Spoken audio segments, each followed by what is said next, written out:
That's like a big thing. Girls are like, oh, I'm at the Boy Aquarium tonight.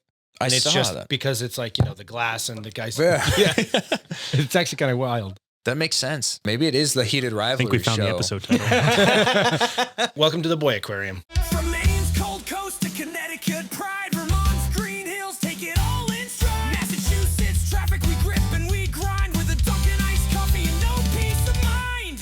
So New England stands up proud.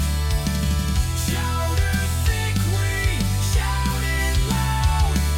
From Fenway Chance to Rhode Island Tide, New Hampshire's cry, live free or die. So New England with Ian Brownhill. Good friggin' morning from New England, folks, and welcome back to episode 76 of the So New England podcast, guys. We're back. You know me, Ian Brownhill, co-host RJ Travisano, all things lifespan in New England, So New England podcast producer, Vinny G behind the lens with his very handsome face. Made for camera. Huh, buddy? RJ. Right. We have a unique guest tonight, don't we? Yes, we do. We do. This gentleman right here is going to be a first for many different ways, but we'll find out once we get into it. RJ, who do we have tonight? Well, there goes my whole intro. Thanks Okay, a lot. you're welcome for that. When it comes to creating, there isn't much joy one can have than to see their ideas come to life. Whether it's a random thought or a multi-phase project, as a creator, hitting the post button usually means the finish line. Minus dealing with the comments, of course. Our guest today has one of the most creative minds as a creator, writer, and producer with work that just absolutely bangs. I dare you to go on any of his platforms and find something that doesn't resonate with you, because you won't. With 300,000 followers between YouTube, Instagram, and TikTok, I think my statement's pretty valid. We welcome to the So New England pod, Mr. Pat Shea. Wow. Thank you guys. Thanks for having me. Yeah, we're pumped to have you on here. So let's just get right into this. Let's do Full it. ride, brother. Hell yeah. How the hell did we get there? Oh, so that's a lot. I feel like a long story. Yeah. I could get the full ride experience of that story. But I don't know. It was like it's loosely based off my life. I grew up in a hockey world, and I played college hockey. So being a huge fan of Blue Mountain State when I was in high school, naturally I was like, I need to make my own version of this, but with hockey. That was the initial inspiration for it. And it slowly came to life. I was at a point where it's like, I want to do this for sure, but I don't know how to make it happen, and at some point I won't be the college age anymore where I can portray college. Even now I'm 28, but I'll still get comments saying that I'm like 45, why are you I feel that college? in my soul, buddy. I feel that in my soul. That's the worst. Yeah. So I was like, I have to do this now. It has to happen now or never. And I just started writing it, and kind of cut a lot of corners in a filmmaking standpoint, but just made it happen. I had a very small crew. I had some favors with locations and stuff, and I just kind of figured out a way to happen, and I did a lot of jobs myself. Yes. I love that. You wear many hats. Yeah. So creation as a whole, becoming a writer, director, actor, like doing all of these things, was that ever part of a plan for you? Yeah. It was something I always wanted to do. More so the acting part. Okay. The writing thing came to me naturally more. I kind of gravitated towards it, and then it became me giving myself acting opportunities. That was kind of how it. Which is pretty common in the acting industry. A lot of people that you'll meet, for those of you who are not familiar, you'll meet people that are actors or struggling actors, as the industry likes to say. And a majority of the time you have to create your own opportunities because they're either so scarce or so competitive or so political. It's really hard to get those opportunities. So you put yourself in a position where you say, you know what, I'd rather just write it myself. That way I can act it and direct it. Yeah, it was. Yeah, exactly. It's, as I've learned, it is very political and hard to even get auditions as an actor. So I was just like, I'll just force my way in a sense, That's the way to do it. Yeah. That's how a lot of the cool hoorah stories happen.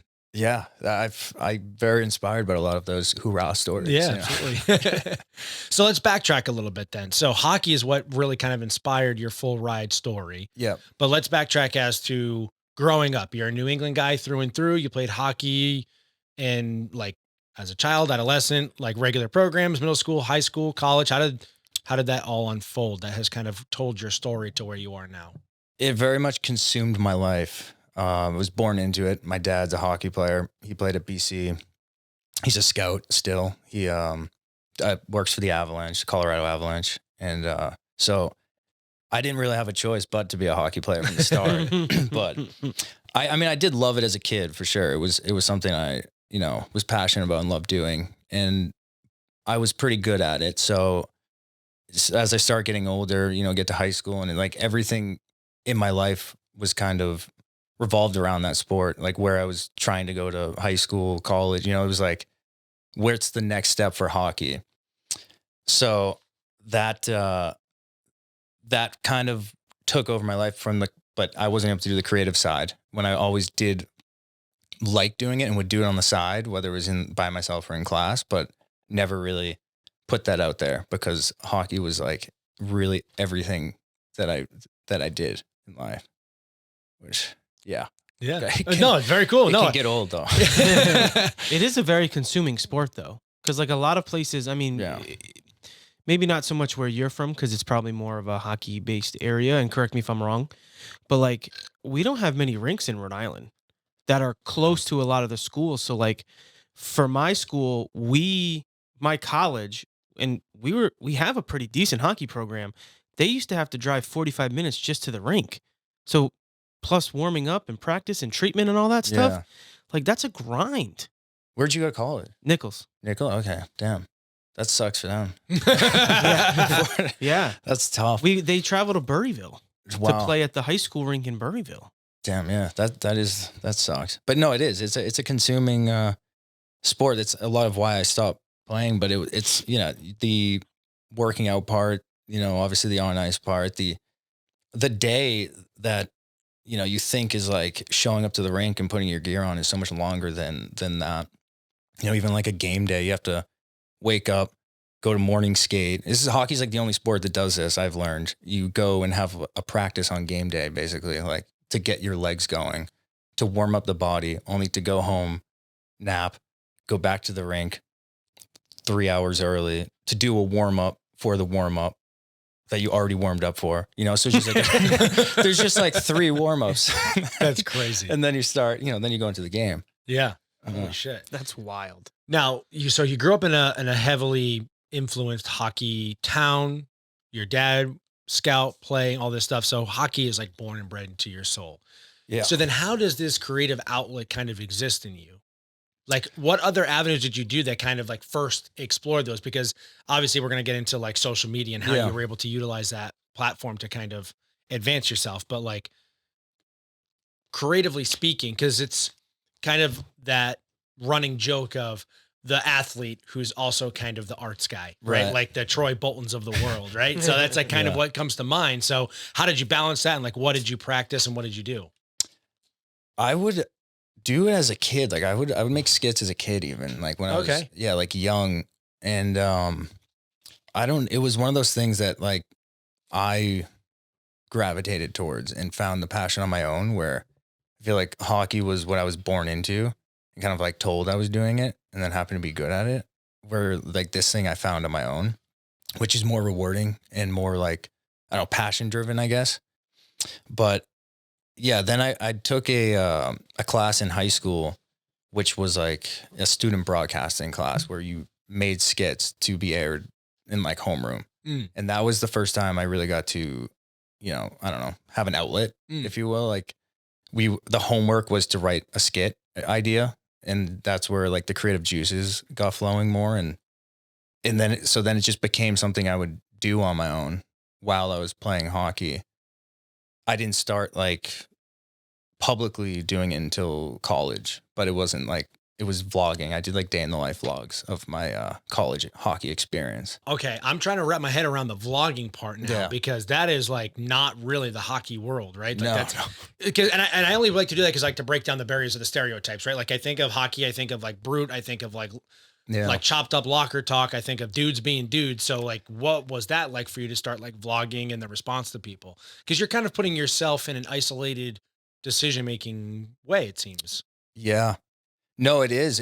Hockey, I don't know. I mean, other sports I feel have more of a, I don't know, personality or like a, Public image. yeah, like, I don't know, public image or even more seemingly accepting to personality, I Right. guess. It seems that way, at least from the outside. I don't know.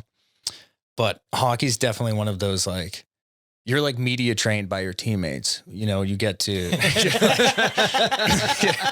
you're like, you say something, you know, you come in as a freshman, you're confident in yourself. You like say something in the locker room, even then, like after, like the captain might come over to you and be like, hey, like, you know, style it down a little bit. Yeah. Oh, okay. Fuck. I remember actually my first year in college.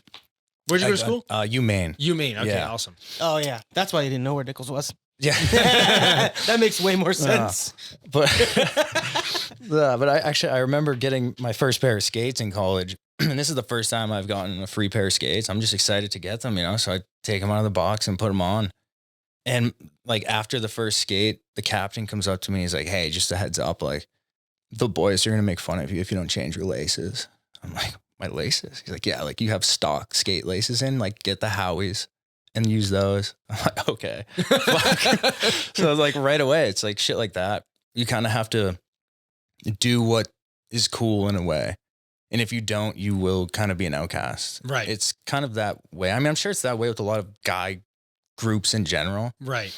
That's just kind of how it goes. So when you do go to want to do something creative, it can be pretty intimidating because then you start thinking of like everyone on your team that might think, you know, what they're going to think, what they're going to say. And then like old teammates and like childhood teammates, all that.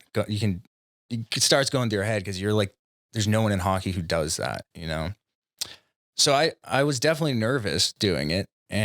But I ultimately at the time was like, I'd rather, you know, be a loser, Yeah. but be me than like pretend to be cool, I guess, you Yeah. know? So I just started doing it.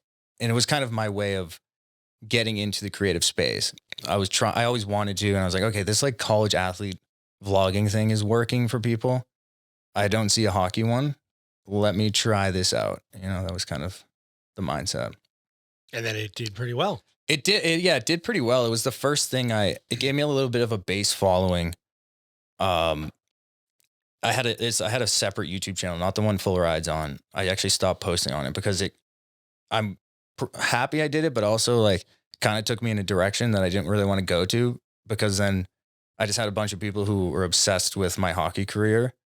And then when I stopped playing or I started doing like a skit or a comedy sketch, they're like, "What are you doing?" You know, like, Yeah. "Go play hockey."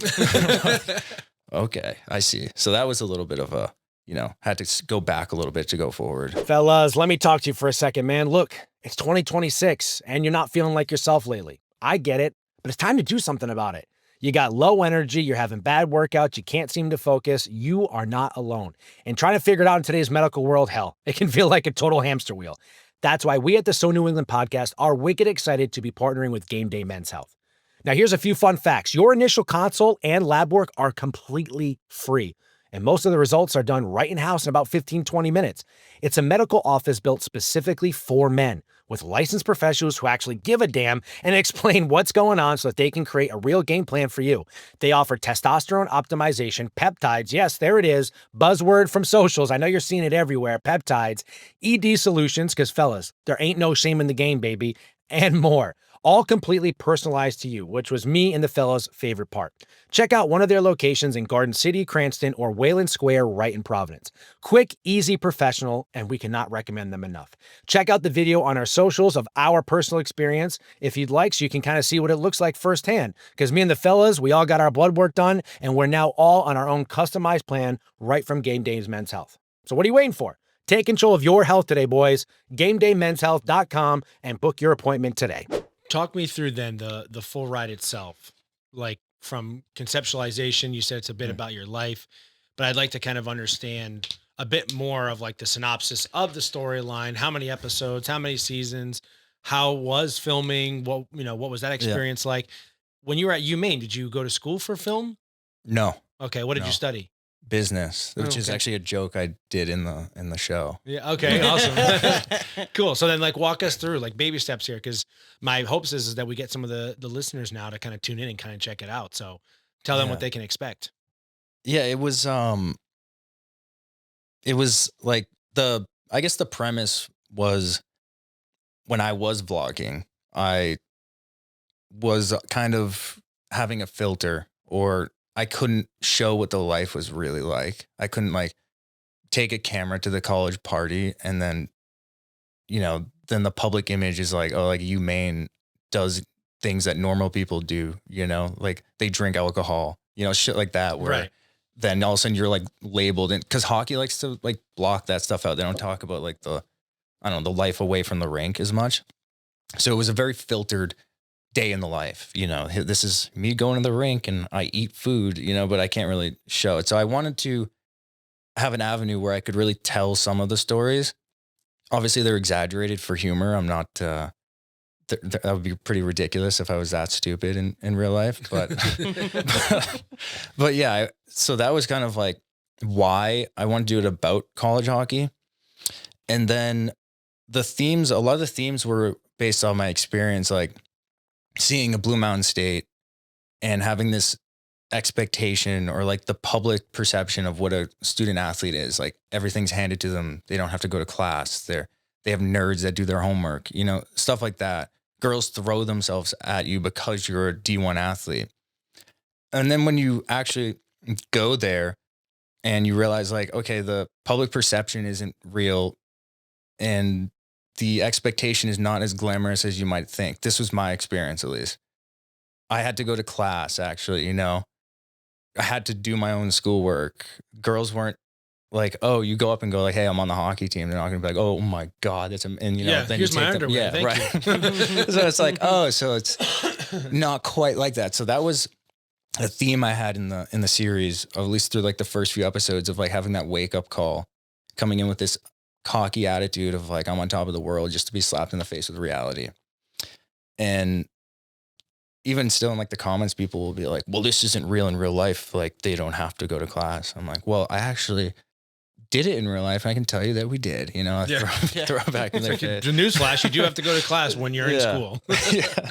So, but yeah, that was a lot of like the theme of it. But I, exaggerate the humor in the situations. Some are more accurate than others. I did 5 episodes of it. If you're curious to check it out, it's on my YouTube channel. They're like 20 or 30 minutes long each. And the hope was to do more at some point, but I would like to have a bigger budget if I do it again, for sure. And I feel like there's been a little bit of an uptick in the hockey content creating world as a whole. And there's a show that's on Netflix right now about hockey, right? Is there a movie? There's No, a it's few. I It's like don't know about a what- book or something like that. Oh, different Off show. campus, are you thinking of? I don't know the name of it. I know Heated it's Rivalry. Heated Rivalry. That's the one that's got all the girls going crazy. Yeah, that's a different vibe than my show, I'd say. But I actually haven't watched it. I've seen the girls going crazy about it though. Yeah. That's kind of like my hockey knowledge, like I've said, it's just like pretty blurred lines. So I was like, all right, cool. Like Yeah. I know that this is a popular thing right now. But there's also Shorzy, right? Yeah, That's the a other pretty one. big one, right? Yeah. A lot of Is it a similar vibe to that? There's crossover. Gotcha. It's naturally compared to it because there's only so many hockey shows. There's only so many hockey movies, and then there's even less hockey comedy based stuff. So naturally it has crossover, and naturally people will see it and be like, oh, so this is Shorzy. Like, well, no, it's a little different than Shorzy, but there's that. Yeah, I guess, there's similarities in the, some of maybe like the hockey cliches or like the lingo a little bit. But at least from my point of view, it's a different comedic style and it's just a different setting and different vibe. Theirs is, I guess, more of a deadpan humor of like a senior league hockey team that's very Canadian, and mine's kind of this American college comedy vibe with, whatever you want to call my comedic style. But yeah. Awesome. Okay. Yeah. So then when you are starting to like direct and act and do all this for the first time on your own, what was that experience like? Was there like a sense of relief for you that you were starting to do something other than just hockey? And also, I guess the better part of that would be I can imagine that it's an incredibly like rewarding experience knowing that like the thing that you want to do the most and passionate about, you're also doing in a space that you know the most about. Because most people, when they're going in the deep end, they are really in the dark. But at least in this capacity, you had some light as to what at least you're going to be writing, acting, and directing about. Yeah, it's definitely helpful. It's very natural for me to write about because I'm just pulling from my life experience. It's what I know best. It's yeah, the directing thing, like I think not going to school for it, like the filmmaking in general, like being naive about it in a sense, like maybe I learned more as I go and I knew a little bit more with Full Ride at least, but like starting out not knowing how much goes into maybe the crew of a film set was actually a blessing in disguise because I don't know that I'm not doing it to the fullest, you know? Like I'm making these skits or whatever I was doing before Full Ride even and it's I have two cameramen and I put up the lighting and I'm like, looks good to me, passes the eye check, you know, and then you go to a film set and there's like 90 people behind the camera and you're like, oh, fuck. I guess I wasn't doing it all the correct ways, but I think it works out because even now as I know more about filmmaking in general, it's still like it works out because I now know how to kind of make it look the part with a low budget and very limited resources where I'm setting up lighting and kind of like doing the camera settings and having my I'm kind of you know working as like director and DP in a sense of like helping my cameraman like you know this is the angle I'm looking for. So it was, but so what I had for a crew was two cameramen and a friend like who kind of doubled as like AD and like sound guy. And then that was it. That's all we had. And if for people who like you've been on a film set, that's pretty. It's about as gorilla as it gets right there, man. Yeah. You definitely usually typically want more people than that. Oh yeah.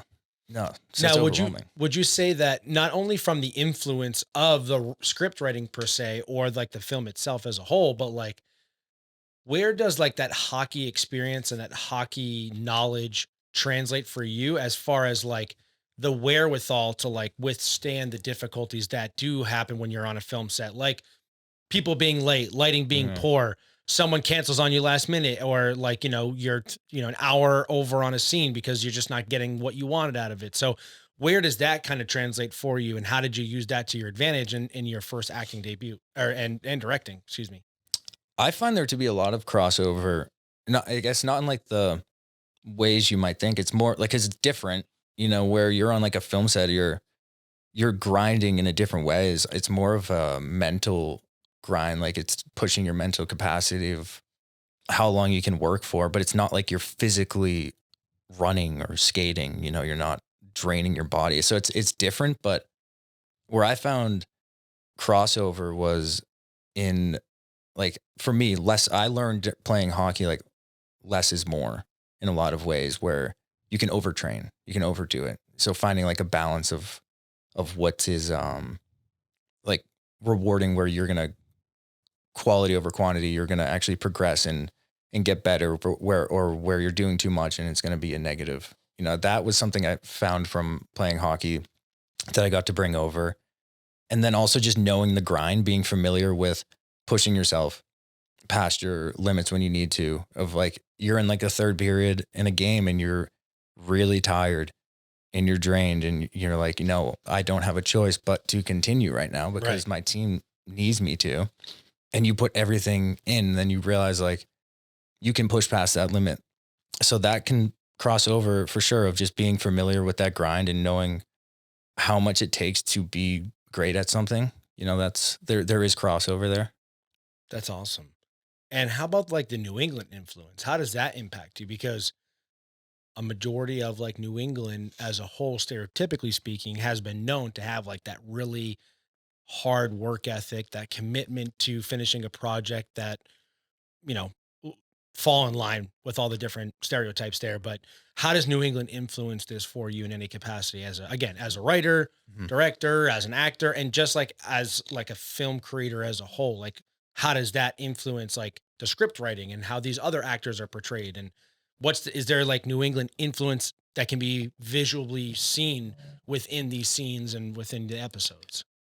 Yeah, I mean, well, right away, because I'm from New England and I went to school in Maine, the name of our college is White Pine University, which is a nod to Maine. I'm not a tree guy. I have a friend who's very big into trees and We do other too, thing. but not the kind that you're thinking of. Different types of trees. Yeah. the consumable trees. Yeah, that's more common actually than this tree obsession. But when I was trying to come up with a name, he was like, I was throwing out like, Pine Tree University, Pine Tree State, because Maine is the pine tree state. And he was like, well, the national tree of Maine is the eastern white pine tree. So I was like, okay. He's like, so like, how about White Pine University? And I was like, all right, I like it. It's a subtle nod to the school I went to and the team I played for, but no one even knows. So like that right there is a New England nod. I mean, the pine tree is not just a Maine thing. It's in New England, so that there. But as far as the writing and stuff, I mean, I was raised by Boston parents. My mom's from Dorchester and my dad's from Quincy, and they're very much Boston people. Yeah, absolutely. I'd say so. So I mean, I think my humor in general is influenced by the Bostonian New England vibe for sure. That's awesome. And now with what you've done here, what is the like intention behind it? Is it just to be a storyteller? Is it, again, just because you wanted to pursue acting as a career and this is a way to also kind of support that? Or is there like an intent behind it where like the story itself is supposed to represent something larger than just the jokes and the comedy? Well, it definitely started with, because I had acting aspirations. I guess the plan is like, in some sense, trying to showcase my acting and writing. It's like that's my focus of it more than say like, I'm not trying to like show off my cinematography skills or, it's more the focus of like me trying to showcase my writing and acting and trying to make it look as professional as possible with basically having no budget. That's like was the main goal of it. But I mean, it kind of changes as it goes. I've definitely, at first it was definitely like, oh, I need to get noticed by the agents and so like directors cast me, which like that would still be cool to do and get more auditions. But it's kind of shifted as like, if I can find a way to just, even if it's me creating my own stuff and no matter like where I'm posting it, if I can just find a way to do it, it doesn't really matter where, because if people are watching and then I have creative control of it, that's kind of like the best case scenario, Absolutely. Is there something you've gravitated towards more, like between the writing and the producing and the acting? Like, is there anything that you've been like, yeah, this is definitely where I see myself going with this particular type of career?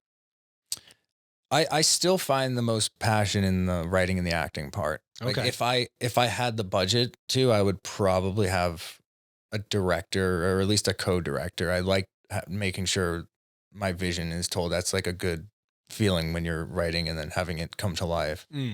But yeah, I would definitely want more help on the production side where I could focus on the craft of like acting and writing more. Awesome. And so you've got actors from the New England region that are in this? Some of them. Yeah. Okay. Some of them. Or did you call in favors from some friends and be like, look, you just got to say this line? Yeah. A few people did me some favors. Yeah. The trio that it follows, the actors are not from New England. One of them was a kid I met at UMaine who's from Canada and had no aspiration in the creative world at all. But we met and we had a very good chemistry comedically. So I just started throwing him in my skits and he's so like go with the flow, carefree. He's just like, yeah, okay. And then he's like really good at it for no reason, like one of those guys, he's like the funniest guy on screen. And you're like, well, you're an asshole, Yeah. You're like, I'm trying to do what you're doing naturally. You're just so good, And the other kid was someone I met on a hockey film set in Minnesota, like 5 years ago. And he was down before when I was doing this like high school parody to come in and help out. So I wrote the show around like that trio that I had done some skits with before. Everyone else was Boston based, New England based, where I would, whether it was like a supporting role or like a day player role where they come in and do a scene. But yeah, so I would go on like backstage and Nice. yeah, turns out like I didn't know this before because I would always be like, oh, there's no one around here. Like, dude, but then you throw it up there and you realize how many aspiring actors or actresses they don't really care about how much they're being paid. They're just like down to, Projects, yeah. man. Anything for a real. Yeah. It's kind of how it is. It's an incredibly competitive market here in Boston as a whole. God, when did I start back up? 2014, 15? I want to say 2014. I got back into like film and television acting, and I did that up until COVID when I started my like content career. Yeah. And it is just like such a competitive market. So I stayed in Rhode Island, although like as far as like acting is concerned, like you really want to be in New York or LA. And then Atlanta got really hot. So I was traveling to Atlanta quite a few times to do some stuff, but it was just like Rhode Island was such a good hub because it was 2.5 hours to New York or, an hour and a half into Boston. Right. And it just, there's so much work on a lower level from like a production standpoint where it's like, you might not get paid or it's like $50 or like, free food and like your gas, but like you could really, there's so many passionate filmmakers in this area. You could put together a really good reel of people who are, again, they're writing really good stuff. They're just not getting the same opportunities as like the major cities are. But Boston's a huge hub for movies now. Yeah. And and television and commercial acting. Yeah. I've seen it's definitely picking up, or people say how it's kind of like a hidden hub.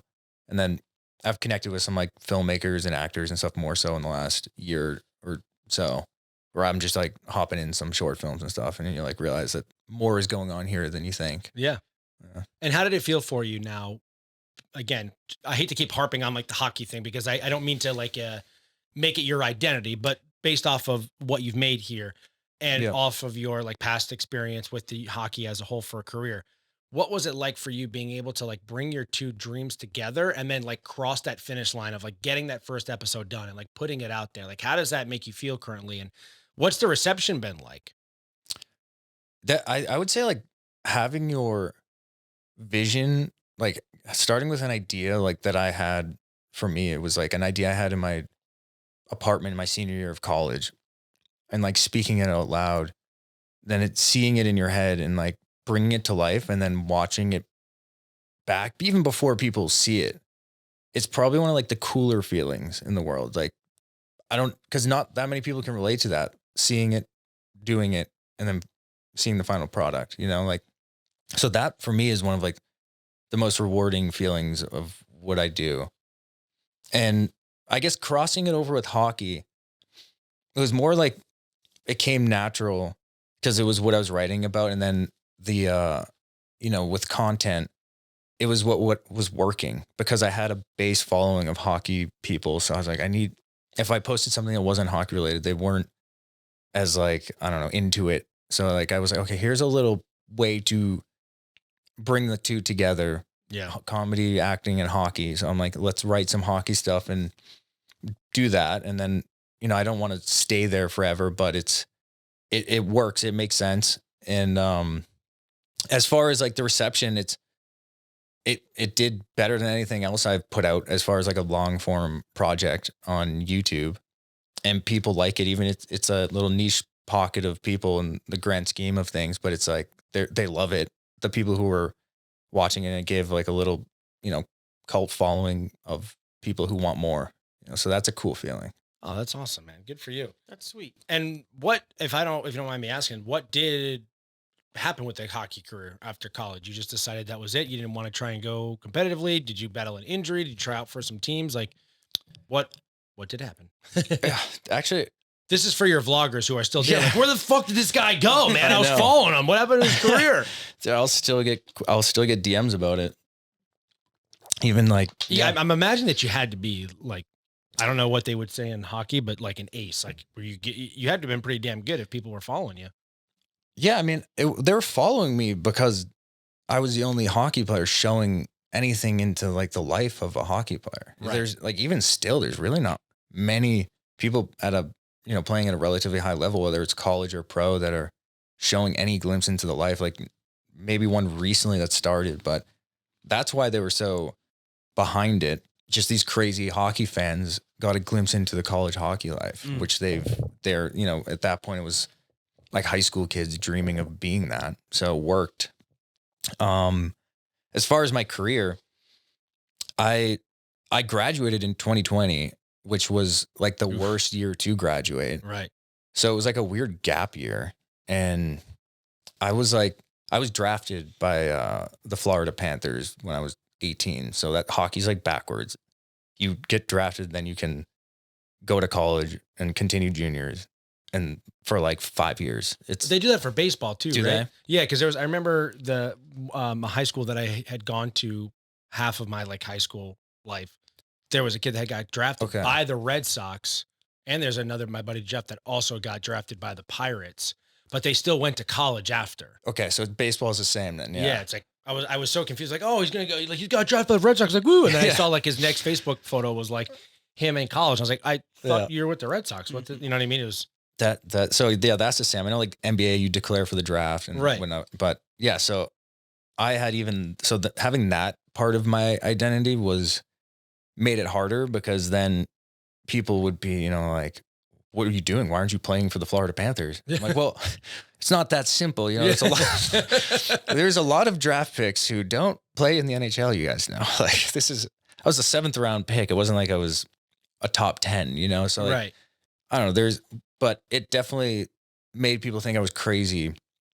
I did, so there was this gap year, and I took a year off from playing competitively because like even the minor leagues were getting like called off. Like there was like divisions that were just canceled the year and stuff. So it was a weird year. I went back to playing. I played 2 years minor league pro. So I kind of had to. It was either like I did that or I, you know, found some job to do, and I was like, well, I'd rather just play hockey than sit at a desk job or whatever it might have been. So I did do 2 years playing. Actually had a quick stint here in Providence for a week. Great times, great city, by the way. You know. Oh, let's go. You played for the Providence Bruins? For a week. Let's go. It's a good week, you know, and then I got sent back. I played majority. It was in for the minor league team in Maine, the Mariners. So I spent a lot of time in Maine. But it got to a point where I was like, do I keep playing because like I'm pretty good at it and people want me to, and people think I'm crazy if I don't? Or do I go pursue the thing that I'm like passionate about now? You know, I'm kind of burnt out of hockey. And if I remember thinking of like, if I could have the perfect world of being like the top level of hockey, playing in the NHL, or like the creative thing, being at like the top of that, like which one would I choose? And it was always the creative part. Wow. Yeah. So that's actually why I stopped playing. Okay. One game too late. I lost a tooth in like my final game. Oh, bastard. No. Yeah. Good times. What would you say was the hardest thing to learn growing up? Probably learning how to like use, save, or spend money. You legit worked in banking, did you not? You're welcome. Are you still with Dime Bank, or are you too Hollywood now? Okay, rude, but yes. Yes, I am. Imagine your followers finding out you're with a Connecticut-based bank. Okay, first of all, they have a branch in Wesley, Rhode Island, which is where we grew up. So really that's brownie points because I'm sticking to my roots. Second, I think everyone would appreciate that I'm with a bank that knows and understands their community. Their tagline is legit, community banking lives here. Hey, I'm not asking you to sell me on it. I've been banking with them for years, and they know me on a first-name basis. I'm just saying I'm surprised is all. I can see the headlines now. Mr. Anti-Connecticut actually banks with local community bank? Okay, you know what? Follow along with me here. They're FDIC insured, equal housing lenders, wicked friendly. They take care of all my personal needs, have expansive products to help all my businesses, offer lending across the board, merchant services. What more could I possibly want or need? And you know that I secretly like Connecticut, so. Oh, I hope you heard that, folks. Dime Bank is the reason Ian loves Connecticut. Okay, you're ridiculous. Funny story, though. You know how they have like the mobile app with like banking, Lifesaver, you can do all the deposits. Have you tried to teach your mom how to do the mobile deposit No. yet? I was teaching my mom how to do it, and she takes a selfie instead of the check. Visit dimebank.com to learn more. So in the transition phase for you, going from becoming like this star athlete and that identity that you were just mentioning really kind of engulfs you and kind of swallows you whole to like the public eye, knowing that you have this other avenue that you want to venture into, what has it been like for you trying to shed those layers and show people just what abilities you do have and what passions you do have? And where do you ultimately want to continue driving this bus? Like, where do you want this to go for yourself?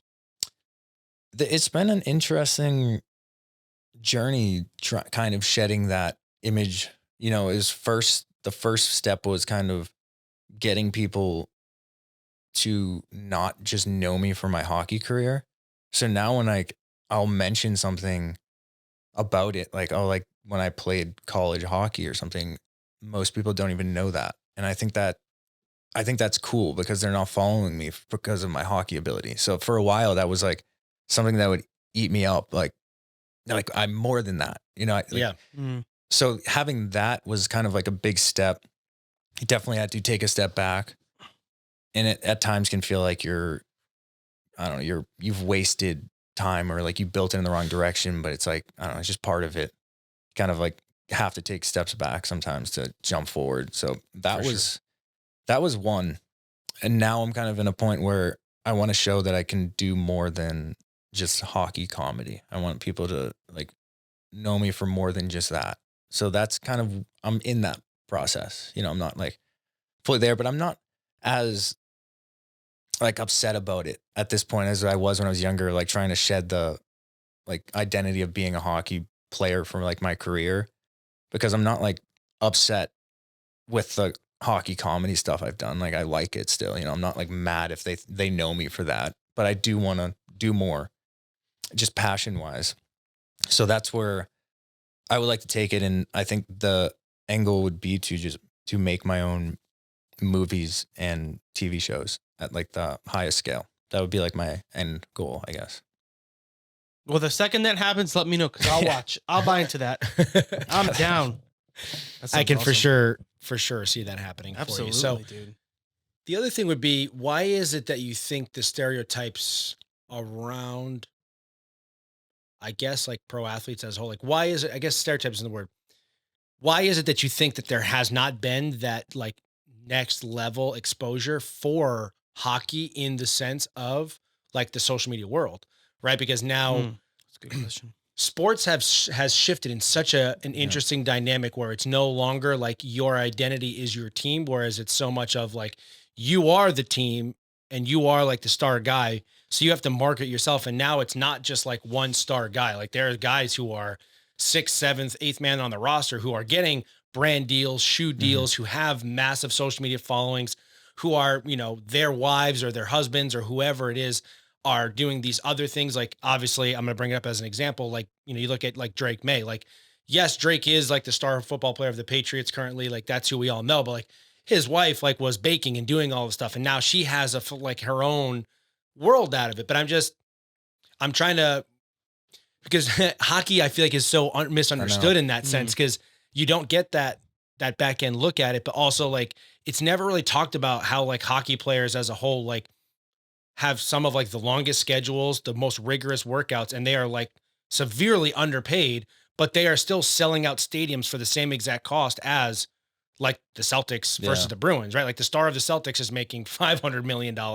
Star of the Bruins is making like, what is the biggest contract in NHL history? Less than like 100. That's per ridiculous. year. Yeah, like per year is like the highest one is, I think, under 15. That's what I'm saying. It's like Crosby gets like 12 and 13, right? which is like which is pretty low in standard. right. Yeah, and like if you go to a Bruins game, every seat is filled. Yeah. So it's like, it's just trying to understand why is that so different? You know, it's like, why is it that hockey has just been so quiet in the eye of the public?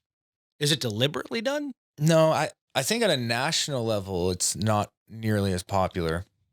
We happen to live in a very Right, hockey with Canada hub. right above us too. Like, Yeah, but and just it's an original six team too, Boston. Like I don't even know how much you know about that. There was like the original 6 NHL teams. Well, we're the original everything being in New England. Yeah, You know what I of mean? course, Like, we pretty much started everything fucking cool in this, No, you know, so exactly. no surprise. That there. adds up. I knew Can't that, fact check but in that. case someone didn't know, like explain what that Right. People who don't know how cool New England is. Yeah.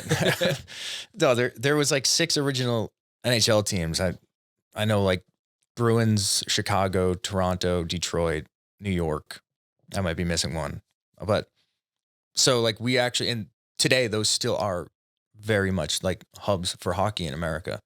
So like when you go down south, it's not nearly like people don't even know they don't even know the rules of hockey. You Right. know, like we in this area, it's like it's a very popular sport, but it's just not that way nationally. And I think that maybe the weather has something to do with it. Maybe it's that's harder to access, where you can just go outside and throw a football. You can go outside and play basketball, hit a baseball, whatever it might be. But hockey, you need to buy ice time. You have to pay to be on a team, or you have to buy all these equipment, like the equipment. And It is expensive. It's not Very just a much. jump outside and type. Yeah. I mean, you can, but it's not the same experience if you're on rollerblades or if you're on it's different. Yeah. your feet. I got you. Yeah. I think that has something to do with it for sure. And maybe the rest is the way they market it and the personality standpoint of it. I don't have all the answers, but I think there should be some change to help make it more of a nationally. Yeah, and right now I feel like I asked that again, not to kind of harp on the hockey thing, but to say like, hey, like you are now kind of like in the forefront of what this could look like for people who have been in your position, who are looking for another way to encapsulate like their experience and their lifestyle into something new that they're passionate about. So obviously, you know, you have more than just the hockey, but as a whole, not really necessarily been done before. Kind of like when you were vlogging, like this hasn't been done, and now it's like now you're making that transition. Is there someone or something that has kind of inspired you, right? Like a lot of athletes usually have like an athlete that inspires them over their career. Like, is there directors that have inspired you, actors, like dream roles that kind of been like, oh man, if I could be this person, you know, like I've always said, like, I would love to be like a Marvel character. Yeah. I would love to be in Peaky Blinders. I would love to be the next 007. Like that would be, those are all like roles that I'm like, that would be fucking awesome. I'm motivated by that.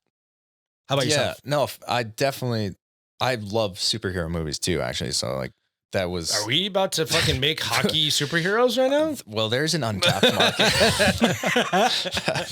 Well, God, yeah, that would be interesting. But, It feels like an SNL skit. Sorry. Yeah, that'd be something. I mean, yeah, so I do. I mean, that's one of my favorite, like, whether it's Marvel or DC, I do love those. But growing up, I was a big Mark Wahlberg fan.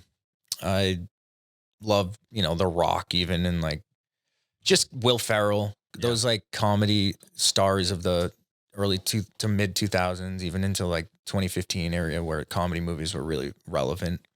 All those guys, Sandler, like very inspired by that humor. I think it like my formative years, even if it's intentional or not, it definitely shapes my comedic style. When I started doing, this is even before I was vlogging, I was a freshman in college, and I found Jimmy Tatro on YouTube. Oh my God, dude. What a Like, throwback. the OG. Yeah. Jimmy Tate. And he was in 22 Jump Street too. Yeah. Have you seen The Real Bros, Simi Valley? I have seen clips of it. I've never actually. So funny. Is it? Oh man, Jimmy was like an OG. Yeah. God, he ended up on. That's a guy right there Those that like videos made are a so name good. for himself. Just- He was yeah. on Modern Family too. He was dating Alex Winter, or the actress Alex Yeah. Winter. What is her name? Ariel Winters. Ariel Winter. Yeah, Yeah. not Alex. Yeah, Ariel Winter. God, what not was her sure freaking Modern name in the show? Anyways, Modern Family. Like he Yeah. was her girlfriend in that, and then He's been in a I see lot. that lineup, Yeah. I was gonna say he's definitely got some random roles, but for Yeah. sure, that's Yeah. awesome. Yeah, he played young Burt Kreischer, and Oh, that's right, he did. Right, exactly. That's hilarious. That was a good hilarious guy. Yeah, and he was in the Will Ferrell movie last year. You're Cordially Invited. It was on Amazon. Oh, okay. I missed Oh, that that's one. right, he was. Yeah. I missed that one. I didn't see that It one. was good. So, I mean, for the reasons you just named too, is a big inspiration because he went from YouTube to being casted in these comedy movies with guys like Will Ferrell and Channing Tatum and Jonah Hill.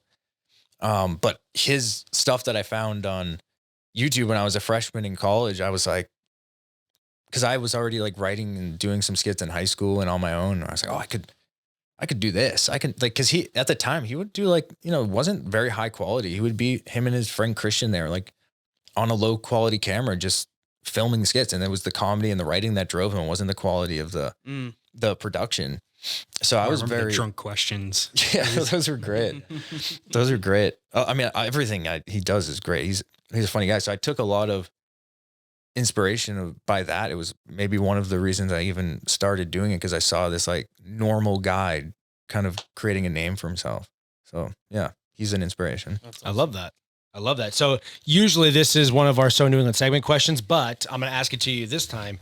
What kind of movies from like Boston and New England as a whole have influenced you? Like, do you have a favorite? Fucking Mighty Ducks, duh. Yeah, the Mighty Ducks. Dude. He's more than hockey. Happy Gilmore, you bastard. Yeah. He only wears a hockey jersey in that one. Actually, it's funny. The Mighty Ducks, when someone would ask me my favorite hockey movie as a kid, like everyone would say Miracle. But I would say Mystery Alaska when I was growing up. And it was like, I don't know if you ever seen it. No. It's just like, it's a rated R like comedy kind of about this like gritty Alaskan hockey team. And I maybe it was just me trying to be different. I don't know, but I would always say that because of the comedy aspect to it. But New England based movies, I love Ted. I think Ted, the series too, and the movie. I think that's all hilarious. Yeah. The Town, one of my favorites. I watched that probably a million times growing up. So good. Yeah. So funny. I legit like the monologue from Ben Affleck in that, when he talks about like his mom leaving, is the monologue that I use for like, I probably have used that monologue for like 30 or 40 auditions. Have you? Because I'm like, it's got a good enough range of like a lot to like the type of movies that I would prefer to act in. I'm like, this is like a good monologue for that. I was like, I know it's so shitty to be like, yeah, well, my monologue is, you know, Ben Affleck in The Town, but I'm like, this is a good monologue. Or maybe you know what? I don't fucking think I booked a single one of them, so maybe it's not. But I liked it, so fuck him. That's funny. Yeah, that's it. It's a good movie. There's a quote I say from it, not even in context. When he says the letter at the end, and he's like, Claire, take this. You'll do better with it than I can. I'll say that to people like, here, take this. You'll do better with it than I can. Like I say that right there is so New England, man. That's why we have this podcast. I love that shit. That's it. Normal conversation. And no one ever knows what I'm talking about, but I do. You know? Yeah, that's it. One person's going to surprise the shit out of you when you least expect it. They're gonna be like, oh, I know that. It's going to make your day. I can't wait. Yeah, one day. But yeah, The Town, Good Will Hunting, those movies. I mean, those are classics. Love it. Now, were you always kind of like the funny guy growing up? Like, would you, like in the locker room, were you the funny guy, class clown in school, making everyone at like the dinner table laugh, you know, with the family? Has that always been like, because this is first impression, right? I've never met you before, but you have like a very stoic, very calm presence. So it's just, the interesting part is you remind me of like Steve Carell, for example.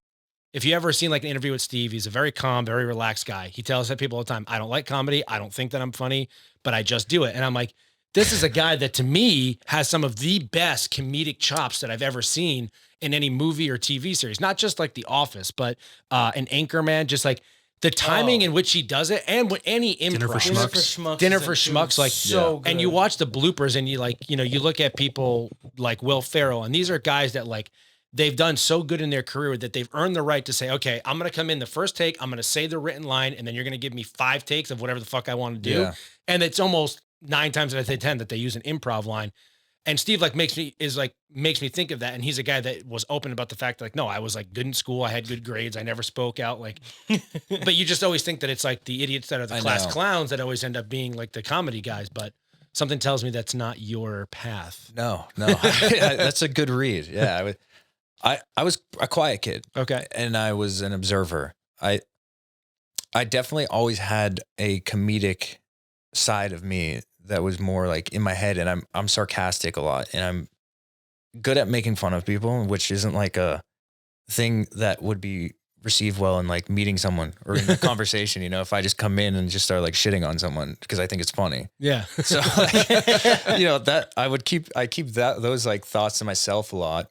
I think because I would be an observer, and then like in the locker room, there's like the idiot, and I know how that's perceived. and he's perceived as being an idiot. And if I would like sometimes, you know, be out of my shell and I do my humor is like sarcasm, but also committing to the bit. I find like situational humor funny. So I'll act like an idiot. And then people will just think I'm stupid. I'm like, Right. well, you guys, I'm being sarcastic. I'm not actually dumb, you know? Yeah. So that was like, these are like issues I would run into. So I think maybe is why I kind of do have that like calm presence of, and like, I don't really give too much right away because I don't know how people receive my humor maybe. And then also the hockey background of like having to act a certain way. And if you act out, kind of like you're an outcast, you know, or you're looked at as the idiot, you know? So like stuff like that, maybe it's a buildup over time of why I do have that, like, I don't know, like you said, stoic presence. I've heard that before. And people are usually shocked by my like online presence because they'll meet me in person and I'm kind of like calm and chill. And then they'll see me being like yelling or being an idiot and they don't know where it comes from. It's, I guess, always been in my head. And the confidence I got to do it was because if I would speak up in the locker room, I could get a laugh in the room. I had the confidence that like I was funny and I could do it. It's just me like being reserved, I guess. Gotcha. But why comedy as a whole for you? Because it seems like your content itself, comedy, the written stuff is comedy. Why comedy versus drama or thriller? Or are you interested in those too? Well, I am. I mean, I like the drama stuff, but I love comedy. I like laughing. I grew up watching comedy movies and quoting them with my brothers. You know, that was, I think the world's too serious. I think hockey and sports from my own life experience was too serious. I think like, you know, you have this coach trying to intimidate you or like the hockey dads getting in fights in the stands and stuff. And I'm like, well, like this is why it's not that deep. You know, we're just taking life way too serious. So I would always see the humor in it when I would just kind of be like off to the side, being quiet and observing. I'd be like, well, this is actually really comedic to me because like, you guys are fighting over a 12-year-old game. I was going to say, Jim, relax. Like it's a Saturday morning at 12 and under. Like, yeah. Like, why is that? So I think part of that is like why I went to the comedy places because I just felt life was too serious. I gotcha. Yeah. Good for you. And so then on like a non-serious note, what is your take on the ladies of the social media world taking the hockey scene by storm with their new quote called the Boy Aquarium? How do you feel about that? Is that from the new show there? I don't know if it's from the new show. It could be, but that's like a big thing. Girls are like, oh, I'm at the Boy Aquarium tonight. And it's just that. because it's like, you know, the glass and the guys. That's insane. It's actually kind of wild. I didn't know what it meant. You didn't know actually. that? No, I've been seeing more of the High Rocks thing, where it's like, oh, I'm just gonna go find my new boyfriend, and then next thing you know, it's a girl filming all the High Rocks guys starting because they're all shirtless and ripped. I might find my boyfriend there too. Yeah, you just might. That I didn't actually know what it meant. I saw it like yesterday, weirdly. The hockey aquarium. That's wild. Yeah, I Boy didn't know Aquarium. that. Boy Aquarium. Boy excuse me, Aquarium. That's wild. That makes sense. I don't know. Fuck, I don't know. Maybe it is Think the we found heated the episode rivalry title. show. Welcome to the Boy Aquarium. Yeah, that's what my buddy G-Son he was one of the actors in Full Ride, actually. He sent me that. And I think he was saying that it was like fans of heated rivalry are going to hockey games now. And calling Not it knowing. okay. So it's from that. Maybe. Yeah, I don't know if it's like a quote from it or if it's just a trend because That's these hilarious. girls now are like, oh, hockey players are great. Let me go to the Boy Aquarium. Yeah. That's So wild. this is like a selfish question now, but I went to 2 Bruins games last week. But the first one, I had these very unique seats where we were on the ice. We were in like what used to be Bench seating? bench seating, but it was like used to be like a penalty box, I think. Oh, okay. It's between the 2 players' benches, and there's only 4 seats total. Yeah. And shout out to TD Garden. Thank you for inviting me. But Vin and I went, and like I said, I don't have a lot of knowledge about hockey. Yeah. It was astonishing to me the amount of subbing that occurs. And I say that because I'm a basketball guy, so I say sub. But like, Oh, I was going to ask this too. how does that? What? Why and how? I'm in my mind. I'm like, these guys are like, how the hell do you do anything on the ice? You spend more time going to that side of the ice and coming back to your seat than anything else. Like, Yeah. how does that work? This is selfish here. We might end love up it. cutting it, but like, if you don't mind, like, could you have explained to me how that the rotation works? Because then I heard 95 The Hub, And in perfect New England fashion, the miserable pricks who talk on the radio still that no one listens to, shout out to you guys, was like, oh, they had Pasternak on the ice for 28 minutes and he sucks and he shouldn't be out there. And I'm like, Yeah. that guy would do circles around you Yeah. prick. But anyways, That's a whole other thing. yeah. But anyways, if you don't mind, like, what the hell is that? Hell yeah. Why so Give much him the change lineup. and like Let them know. line Well, change? Is that the right word? That is actually. Let's Yeah. fucking You go. line change. It's a shift. You go out for your shift. Okay. And then you come out on the bench. I think it's because it's so tiring and because you're sprinting. It's a weird balance of like where take football, right? So like you sprint for like how long the play is, like sometimes like 5 seconds, not even. Right. You have these quick bursts and then you're just resting. Where like hockey has this combo of, aerobic and anaerobic endurance where you have to be able to sprint, but also to like keep repeating it. And you can't do that. Your body's just not able to do that for more than a minute or two, or Right. you'll just start like, you're not going to be moving. So like part of it is you get tired and you get off and you just know. And it's pretty like, and if you see your teammate changing lines, it's like, that's your cue. Like, okay, I've been out here too long. I should probably get off too. But most times you are tired and you need to go rest. So it's almost like it's a decision that you make on your own. yeah. And then if it's mid play, Yeah. it's typically you've had a good shift, you're tired and it's time to get off. And you do. Then when there's a whistle, like the goalie covers the puck, the coach's decision if he wants another line out there or not. And usually they do because they'll base it off like if the away team puts out a new line, the home team's going to match the line of who they want against them. Gotcha. Yeah. Or you So need it's your not best like a fighter to predet- get out there to beat some ass. Right. So it's not like a Send out the predetermined thing. So goons. really, like if you want to stay out there, unless the coach changes it, like you could just stay out there. No one likes that guy though. That guy didn't change his laces. A long chip guy. Okay, Yeah. cool. No, I had no idea. I was like fascinated. I was like, God, these guys keep moving. And that, again, this kind of, now that makes me think, like football, you get this burst, but like basketball and soccer, you don't really get, I mean, you do get it in soccer, but not a ton. Not a ton. And then like basketball, you Well, only get it if certain there's a timeout positions. or a foul or something. It's more position based because midfielders go the whole in soccer at least. The midfielders go the whole time. Defensive guys do a lot of. Yeah, but Chilling. hockey. I mean, excuse me, but like soccer also is like if the ball's on the other side of the field, you can stand there for like Oh, you exactly. can stand there for up to Yeah. 5 minutes until the ball comes back your way. Yeah. But I guess basketball is really the only sport that is continuous. If you're on the court, you have to be sprinting the entire time. I literally Yeah. say that like the hardest part about now is I play quite a bit of like pickup and basketball outside of being, 40 pounds overweight compared to what I normally am. It's like, it is impossible for me to keep a continuous sprint. Like if I have a fast break back to back, I need to play off. Yeah. I'm like, holy smokes. Like my lungs just can't handle it anymore. Well, lacrosse is like that. Yeah. Is lacrosse too? They don't do that? Kind of, because they tried to make it, when I was in college, they tried to make it faster. And the subs were more on the fly. Because they used to kind of blow a whistle, everyone can sub, and then, you move on. But it was slowing the game down, and they were trying to make it faster, which made no sense because that was like the whole safety protocol where like concussions and all that stuff. Like, Gotcha. let's whip this ball around and make it faster. So, but they kind of do that too. Because it is very tiring, like as a midfielder, at least when I played, running down on like a fast break and then you immediately have to get off. And I was more of a defensive midfielder, so I need my offensive guys to come on. I know it's a little different in hockey, but yeah. Yeah. So it was, yeah. I am curious. Did you ever have, so we had a gentleman on, Tommy Smith. Tommy Smith. Do you know Tommy Smith? Got paralyzed twice playing hockey and he still walks. Three times, excuse me. No. Twice playing hockey. Well, I was gonna say You're twice right, playing. yes, Okay, you're yeah, right, twice you're playing. right, hockey. you're right. But his like one of the things of his foundation was introducing the orange line on the outside of the ice. Did you ever play on any of those rinks that had that? Because there are Yeah. some in New England. Yeah. Which and like there's like a statistic about Mm-hmm. how that orange line helps players. Like, let's say this is a Yeah. made up number. This isn't factual. Like 30% less risk because it has a player lift their head Mhm. in time before contact to prevent any spinal injuries. Yeah. It one of those like subtle things that might help. I like personally, I'll be cautious of it. Like when I was playing, I wouldn't. What position were you, by the way? I was forward, mostly center, right wing. I would play if you guys know what. Yeah. Okay. Yeah, for sure. All right.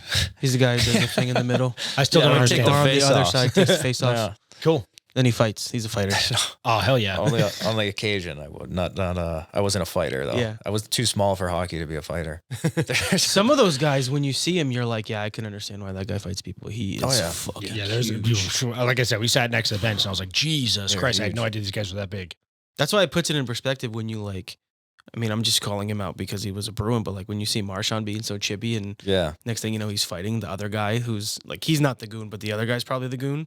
And you're Yeah. like, why are you doing that, Brad? Stop. That guy's 7 inches taller than you. Leave him alone. Well, Go he's- back to the bench. He's good at doing like, yeah, he'll piss you off, but he won't Yeah. fight you. Yeah. You know, so then he just makes them more mad. Yeah. Yeah. He knows. He Love knows that. who he should fight. Fucking Brad. All right, now that I've rambled with my own personal needs here, let's get Yeah. into the So New Thank you England for that. segment.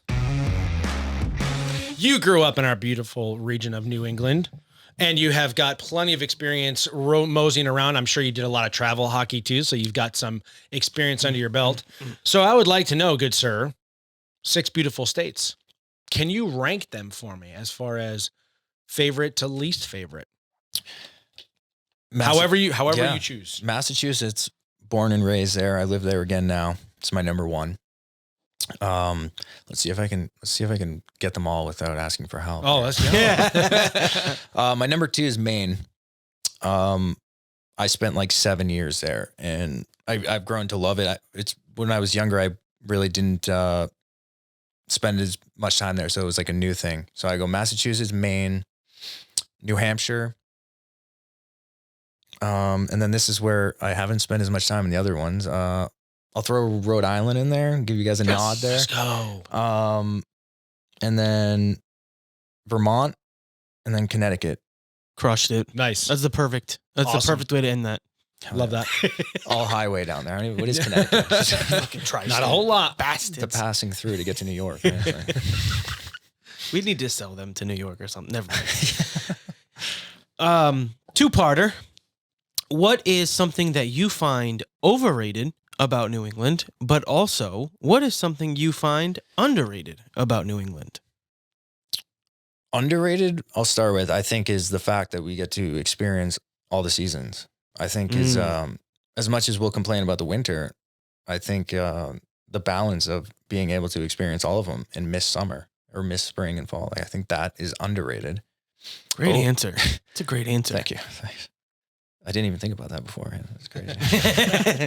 Improv, folks. Improv. The most overrated, you said? Mm. I don't even know. But that New England doesn't have anything overrated about it, does it? Ah, there you go. There's nothing. That's a good answer. That's the best answer Hey, so if that's far. your answer, rock with Yeah, it. that's my answer. All There right, you there's go. nothing Let's overrated go. about New England, folks.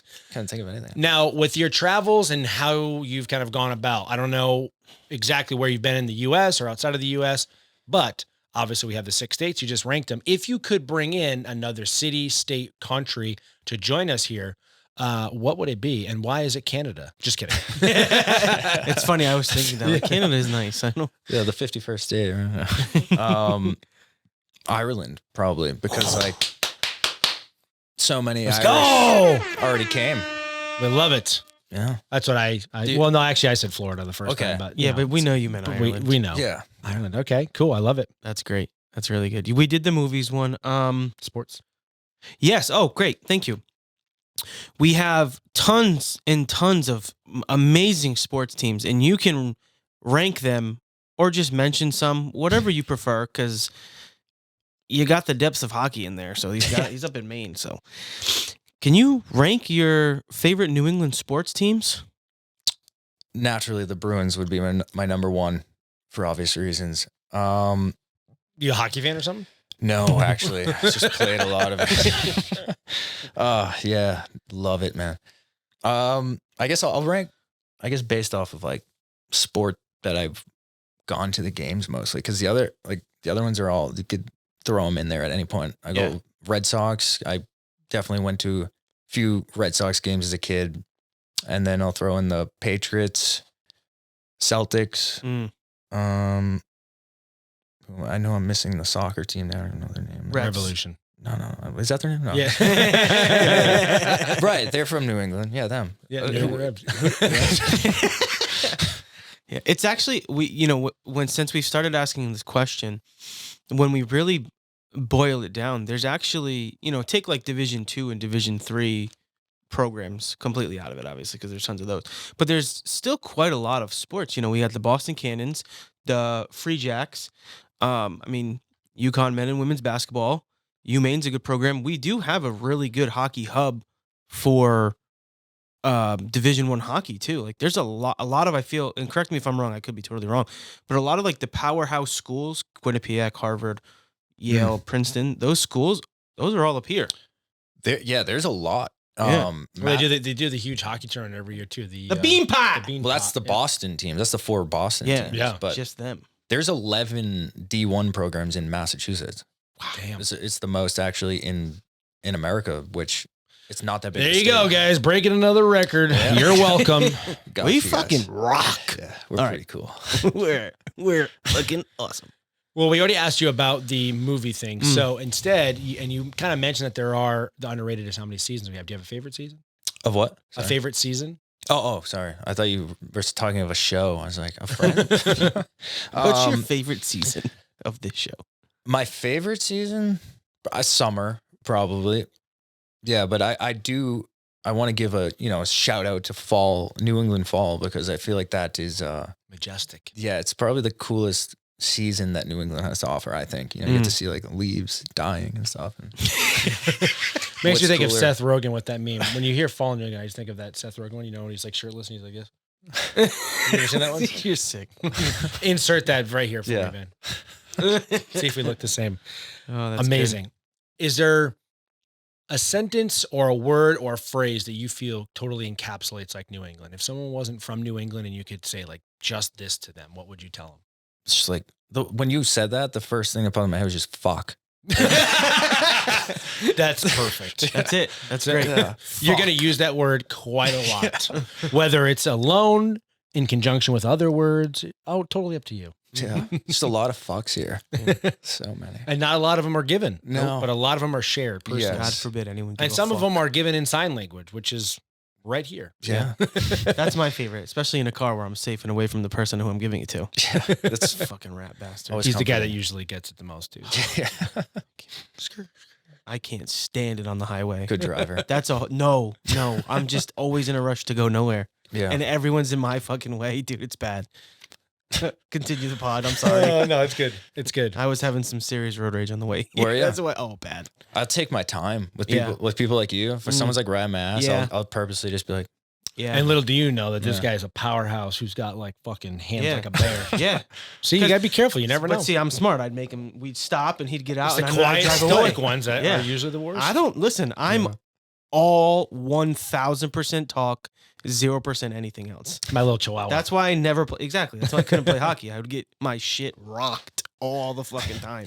I'd either have to be really good at scoring, or that's it. All right, I'm done. This is not about me.